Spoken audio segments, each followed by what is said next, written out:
Well, I wanted to start off by congratulating and tipping our hat to FIU's football team. First place team in our division, and they're a really good football team. They play sound ball. They don't turn the ball over often.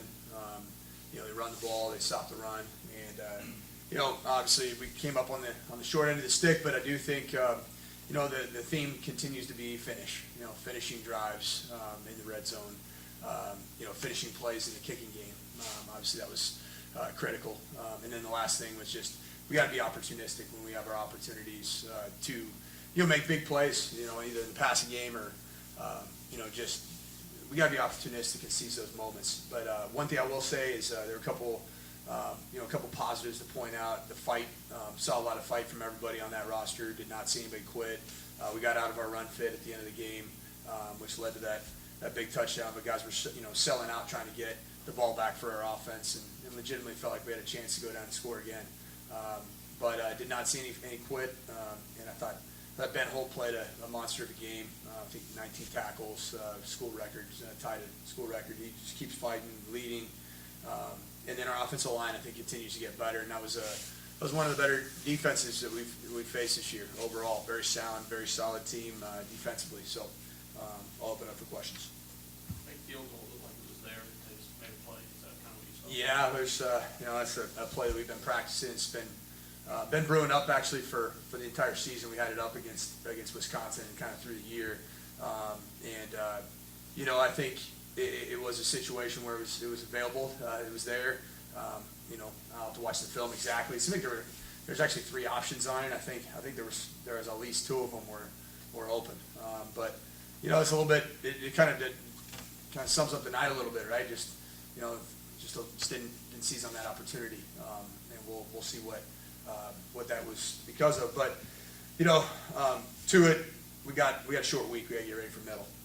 That's the bottom line. Is we got a game in 6 days, and so we got to learn from it, flush it, and get ready to play a rivalry game. They had multiple drives where I felt like they were really bleeding and block out. How big was that? It's kind of been a recipe for a couple teams in our conference. I think with the tempo offenses that you see, I think a lot of teams are obviously starting to go towards a little bit more of a ball control style of offense, and they executed it effectively. Obviously, to be that style of offense, you got to get positive yards on first and second down. You got to clearly stay on the field on third down and conversions. But I thought they did a good job of limiting our possessions, and we do have to be opportunistic and seize those opportunities when we do get them. How much of a factor was special teams tonight? It was critical. We've got to get it figured out. We got to be better in the kicking game, and it's something that we got to look long and hard at. We can't have issues with substitutions and having the guys out there on the field, and that starts with me. And we got to be better. Was there issues on the missed field goal, the one that he hit off the upper? Were there substitution issues on that one, or no? Okay. No, just more just your run-of-the-mill special teams type units, punt team, kickoff return, just making sure that our focus level in those snaps is higher than even what they are on offense and defense. That's how critical special teams and kicking game has to be for us. How disappointing is that 8 games into the season you're still dealing with a lot of that stuff? Guys having trouble getting lined up right, a lot of penalties that seem like kind of mental mistakes going on. Yeah, I mean, obviously it's frustrating. I thought, we had 4 penalties on the day. I think it's felt like a whole lot more, obviously, but it did come in moments. 4 penalties for 34 yards. So I don't think it's necessarily a storyline for the game. I think the storyline more is just seizing opportunities and finishing. There's points in the game offensively driving down the field, but got in the red zone and just couldn't come away with points. What do you kind of attribute to just not being able to get those touchdowns? I think it's a combination of factors. You gotta have your best inside the red zone. You have your best execution, your best because obviously the field gets small and the throwing game's a lot more compact. And we gotta have our best in those situations because I like the way we started the game out. Moving the ball, marching the ball, running the football. But you gotta have your best when you're inside the red zone. And last week we were good inside the red zone.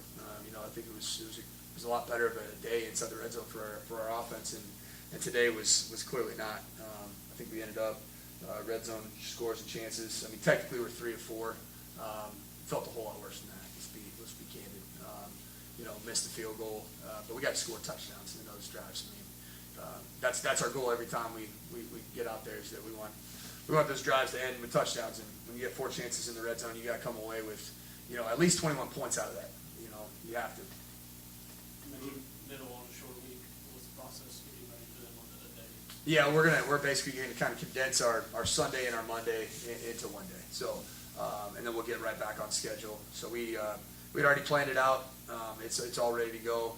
We're gonna obviously get back out to work, and we got Monday instead of an off day for us. We'll use next Saturday as the off day, and so we gotta get back to work. And one thing I will say, in a special, I want to make special mention of Drell Green, a guy that. The fight that you see in Drell, even to the onside kick and him trying to scrap for that ball, he's a guy that grabbed the group in the locker room together, and it was great to see him take a vocal leadership role with those guys, and that's what you want. You want your senior leaders, guys like Drell that have put a lot on the line here at WKU, to speak up and bring the group together and challenge them that we need to get ready for a rivalry game, and that's exactly what it is.